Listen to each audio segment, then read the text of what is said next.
ప్రియమైన ఆంధ్రప్రదేశ్ ప్రజలకి నమస్తే. జరిగిన ఎన్నికల్లో ప్రజలు ఇచ్చిన తీర్పుని స్వాగతిస్తున్నాము. ఖచ్చితంగా ఈ క్షేత్ర స్థాయిలో జరిగినటువంటి ఎన్నికల్లో ప్రజలదే అంతిమ తీర్పు. మీ తీర్పుని ఖచ్చితంగా స్వాగతిస్తున్నాం, గౌరవిస్తున్నాను. ముందుగా అఖండ విజయాన్ని మూటగట్టుకున్న కూటమికి ధన్యవాదాలు. పెద్దలు నారా చంద్రబాబు నాయుడు గారికి, అలాగే పవన్ కళ్యాణ్ గారికి, బీజేపీ సభ్యులందరికీ, పురంధరేశ్వరి గారికి, అందరికీ కూడా హార్దిక కృతజ్ఞతలు తెలియజేసుకుంటున్నాము.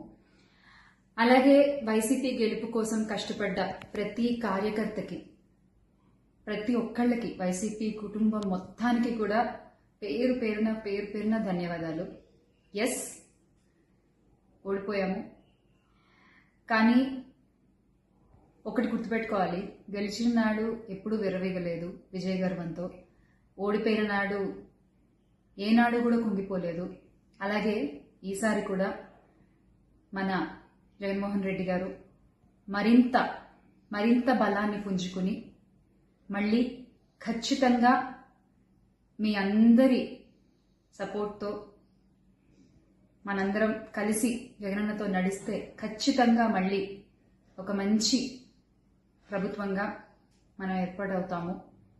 దేవుడిపై నమ్మకం ఉంచి ప్రజలకి మంచి జరగాలని కోరుకుంటూ, ఎస్, ఎప్పటికీ జగనన్నతోనే అందరం కలిసి నడుద్దాము, మంచి చేద్దాం. ఏదైనా ప్రజలకి మంచి జరగడం ముఖ్యం. ఈ 5 ఏళ్లు కూడా ఆంధ్రప్రదేశ్కి ఎంత మంచి జరగాలో అంత మంచి జరగాలని మనస్ఫూర్తిగా కోరుకుంటున్నారు. జై వైసీపీ, జై జగన్. థ్రెటనింగ్ కాల్స్ గురించి వచ్చేసరికి, ఎస్, చాలా కాల్స్ వస్తున్నాయి, చాలా బెదిరిస్తున్నారు. ఒక రకమైన భయంగానే ఉంది నాకు కూడా. కానీ ఏంటంటే ఒకటే చెప్పాలండి, నేను మీకు ఒకటి నచ్చుతుంది, నాకు ఒకటి నచ్చుతుంది, అలా అని చెప్పి మీకు నచ్చింది నాకు నచ్చిందని చెప్పి మీరు బతకడానికి వీల్లేదు అంటే ఇది చాలా అన్యాయం అన్న, చాలా అన్యాయం. సో ప్లీజ్, దయచేసి ఏది కూడా వ్యక్తిగతంగా తీసుకోవద్దు. నేను వ్యక్తిగతంగా ఎవరిపైనా విమర్శలు చేయలేదు, చెయ్యను కూడా. ఎప్పటికీ నాకు చాలా గౌరవం. ఎవరన్నా కూడా వ్యక్తిగత విమర్శలు ఏవి ఎప్పుడు చేయలేదు, చేయను, మళ్ళీ చెప్తున్నాను. సో దయచేసి మీరు కూడా ఏది పర్సనల్గా తీసుకోవద్దు.